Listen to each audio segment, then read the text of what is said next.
Alors, le sujet ici, mes frères et sœurs, sera le Shabbat. Le Shabbat selon l'Écriture, et qui nous permettra de répondre à cette question primordiale. Est-ce que le 4e commandement de Dieu doit toujours être observé le 7e jour? Alors, je vais vous parler ici de cette question, à la lumière de la parole, bien entendu,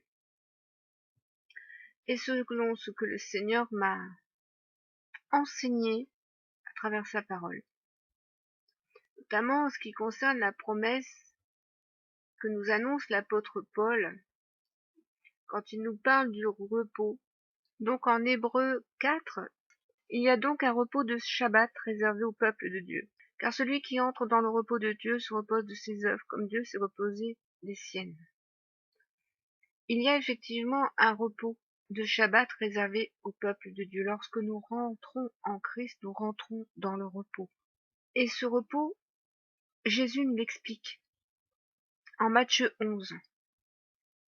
Il nous dit, au verset 28, « Venez à moi, vous tous qui êtes fatigués et chargés, je vous donnerai du repos.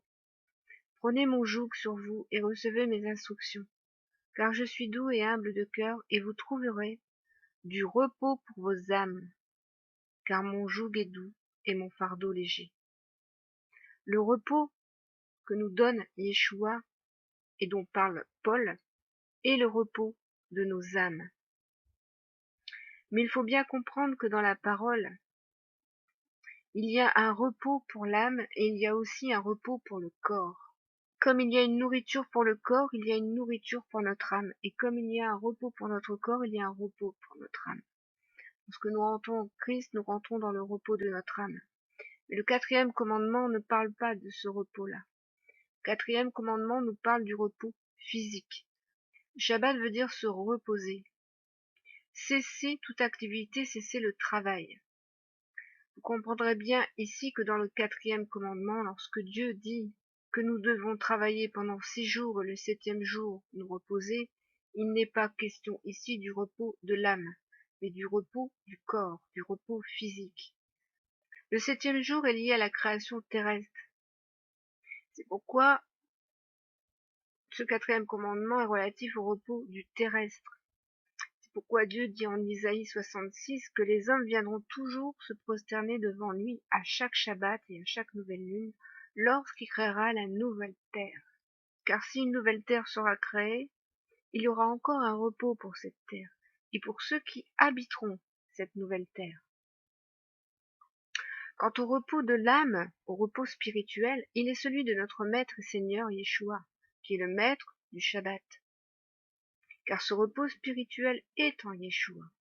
Lorsque nous entrons en lui, nous entrons dans le repos non plus sur la chair, cette fois, mais selon l'esprit. Et si nous pouvons avoir le repos de l'âme, c'est parce qu'il nous a pardonné. Entrer dans le repos de Yeshua, le repos de l'âme, n'annule donc pas le 7e jour qui est le repos physique de notre corps.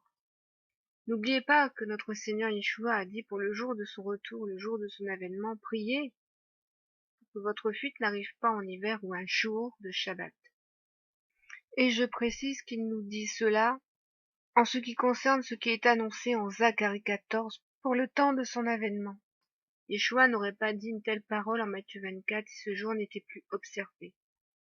Et bien entendu que tous les commandements doivent être gardés. Que soyez tous bénis.